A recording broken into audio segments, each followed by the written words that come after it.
I booked the place as a surprise for my partner, a sleek little Airbnb tucked into the hills outside the city.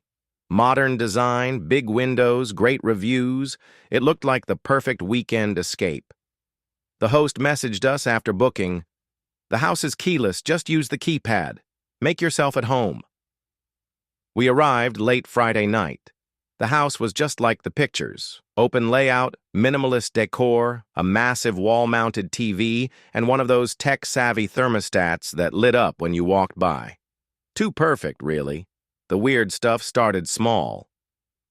That first night, as we lay in bed, my partner noticed a faint red blinking light on the bookshelf. I figured it was a smoke detector, but when I got up to check, it was coming from a wall clock, one that didn't actually tick. Odd, but I brushed it off. The next morning, while making coffee, I heard something click in the ceiling. I looked up. Another blinking light. This one was tucked inside the smoke detector above the kitchen island. I stood on a chair to get a better look, and that's when I saw it. A pinhole camera lens barely visible behind the black mesh. I didn't tell my partner right away. I wanted to be sure, so I started inspecting the house. Inside a vent in the bedroom, another lens. Inside the mirror in the guest bathroom, one-way glass. By the time I was done searching, I had found 6 hidden cameras, all small, discreet, and positioned to watch us in every single room. I felt sick. We packed our bags in silence and went to the driveway to call Airbnb support, but the signal was weak, and when I tried to load the listing page, it was gone, completely deleted. No record of the host, no photos, no booking confirmation. Even my message thread with the host had disappeared. We drove to the nearest gas station, finally got a signal, and reported the incident. Airbnb said they'd investigate, but they didn't seem alarmed. "We'll look into it and follow up in 48 hours. That night, back at our own apartment, I couldn't sleep. Around 3 a.m., I got a notification from an unknown streaming platform, something I'd never heard of. The message just said, "Your episode is live." Attached was a link. Against my better judgment, I clicked. The screen opened to a dark, grainy video. It was our bedroom. From the Airbnb, me and my partner, laughing, changing, sleeping. On the corner of the screen, it read, "Private stream, couple 42, 3.2K watching." My stomach dropped.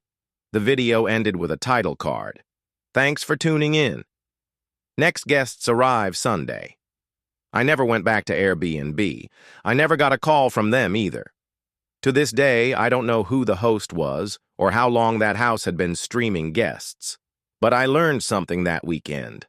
Some places don't rent you privacy. They rent you a stage.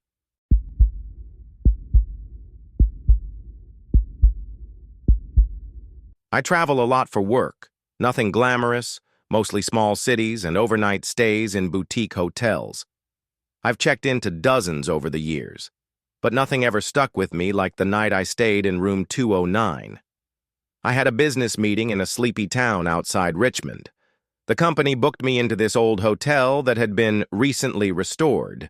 It was charming. Vintage lobby, marble floors, an actual key instead of a card swipe. The front desk clerk gave me a faint smile and handed me a brass key labeled 209. I noticed something weird on the way to my room. There was no room 209 on the hallway directory. The second floor had rooms 201 to 208, then skipped straight to 210. But there it was, 209.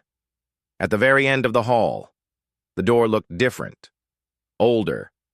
The number plate was faded, and the wood had a strange gray tone, like it hadn't been touched in years. I turned the key and walked in. The room smelled stale, like a mix of mothballs and something faintly metallic. The wallpaper was peeling slightly, and the decor didn't match the rest of the hotel. No TV, no minibar. Just an old bed, a desk, and a rotary phone by the nightstand. I shrugged it off. Maybe it was one of the rooms they hadn't fully renovated yet. I was exhausted anyway. Around 1:30 a.m., I was woken by the phone ringing. That old rotary phone. I answered groggily. There was no voice, just static. Then a faint sound, like someone breathing. "Hello?" I said. The line went dead. I figured it was a misdial or front desk error. I hung up and tried to go back to sleep. But then I heard it. A knocking sound, not on my door, but inside the room, coming from the closet. I turned on the lamp. The knocking stopped. I stood frozen for a second, then walked over and yanked the closet door open. Nothing. Just a dusty hanger and an old luggage rack. I slept with the light on. The next morning, I went down to check out and asked the clerk if I could leave a quick review about room 209. She looked confused. "I'm sorry, sir." "Which room?" 209, I said. She paused, then frowned. "Sir, we don't have a room 209. I told her that was the key they gave me, showed her the brass key. She looked pale and excused herself.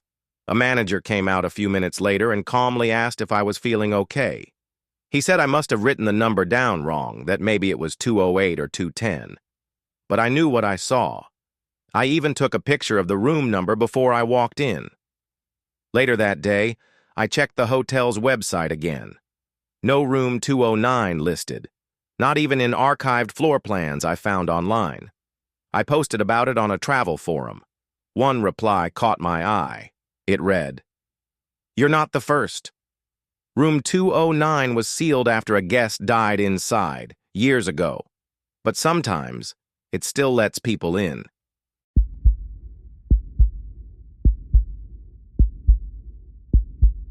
I needed a break from everything.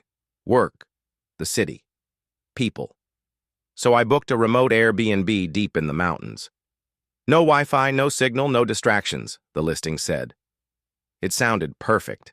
It was a small A-frame cabin tucked in the woods, about 40 minutes from the nearest gas station. I found the key under the mat, just like the host said. No one to greet me, no neighbors in sight, just trees and silence. Inside, it was cozy. One bedroom, a fireplace, a tiny kitchen, and a leather-bound guest book on the table. The first few pages had typical notes. "Thanks for the peaceful stay," or "Loved the quiet." But toward the back, the comments got strange. "Don't answer if it knocks after dark." "The woods aren't empty." And this one, "Stay quiet after midnight." They listen. I assumed it was a prank. Maybe guests just trying to mess with the next person. Still, I'll admit, I slept with the lights on. The first night, I heard footsteps on the porch. Heavy ones. Slow. I looked through the front window, but there was nothing there. I figured maybe it was an animal. But the weird thing? There were no animal sounds at all. No crickets, no wind, just stillness. The second night, I found muddy footprints inside the cabin. They started near the back door, went across the living room, and stopped in front of my bed. I hadn't left the door unlocked. I was sure of it. I checked every window, every lock. Nothing broken, nothing disturbed, just those footprints. I should have left then, but I didn't. That night, I pushed a chair under the doorknob and left the lights on again. Around 2 a.m., I woke up to a click. The front door opened, just a little. I didn't move, didn't even breathe. Then quietly, something was slid under the door. A Polaroid photo. I waited until morning to pick it up. It was a picture of me, asleep, taken from the foot of the bed. The timestamp on the photo, from the night before. I grabbed my things, threw them in the car, and sped out of there. No signal meant no GPS, so I had to guess my way back down the mountain. I didn't stop until I hit a gas station 2 towns over. I reported the listing to Airbnb. They emailed back a few days later. This property was removed for violating our safety policies. That was it.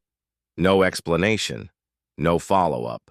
But last week I got a message from a burner account. No name, just one sentence. "You left your photo behind."